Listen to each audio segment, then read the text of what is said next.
Sige, simulan na natin ang ating talakayan sa grupo ng proyekto.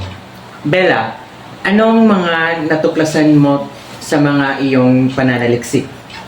Ito, nakalap ko ang ilang mga kaugnay na artikulo at pag-aaral tungkol sa ating paksa.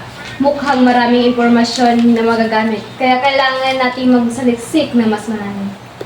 Tama yan, dapat nating pagtuunan ng pansin ang mga pangunahing punto at mahalagang natuklasan. David, paano naman ang disenyo ng proyekto? Nakagawa na ako ng ilang mga mock-up para sa ating proyekto. Sa tingin ko, dapat tayong pumili ng malinis at profesional na anyo.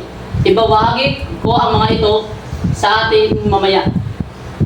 Maganda! Ako naman ang magsisimula sa paggawa ng presentasyon base sa disenyo at pananaliksik. Fred, bilang taga-edit, maaari mo bang suriin ang nilalaman at tiyakin ay ito'y maganda ang pagkakasulat? Siyempre, Emma, ako'y titingin ng buti ng sa lahat na bahagi at titingin na ito'y magkasunod-sunod. Grace, bilang tagapamahala ng oras, may sapat ba tayong panahon para matapos ang proyekto? Mayroon na tayong 2 linggo na natitira bago ang takdang araw. Kung maayos nating pamamahalaan ang ating oras at manatiling nakatuon, dapat nating matapos ito sa oras. Magandang balita yan. Magtakda tayo ng mga hakbang at ipamahagi ang mga gawain sa bawat miyembro ng grupo. Bella, maaari mo bang gumawa ng schedule para sa ating grupo? Siyempre, gagawa ko ng schedule na may mga takdang araw para sa bawat gawain. Maipapakita natin ang ating progreso at siguraduhin nasa tamang takdang oras tayo.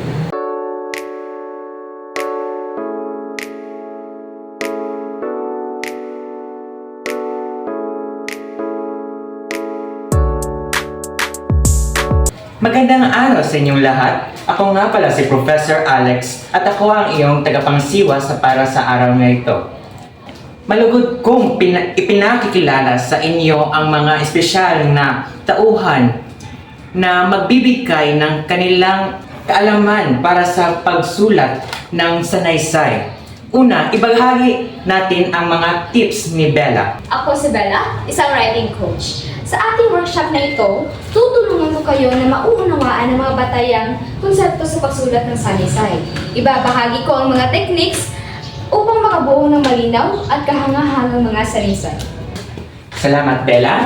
Ngayon, ibahagi naman natin ang mga payo ni Chris. Chris? Ako si Chris, isang literary critic. Sa ating workshop, tutulungan ko kayo na maunawaan ang mga elemento ng magagandang sanaysay at ang mga kahalagahan ng malikhaing pag-iisip.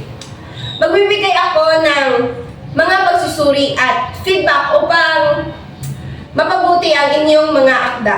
Maraming salamat, Chris. Ngayon, ibahagi naman natin ang kaalaman ni David sa larangang gramatika.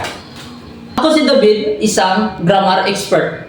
Sa isang workshop, tutulungan ko kayo na maunawaan ang mga pangunahing patakaran at gramatikal at paggamit ng tamang salita.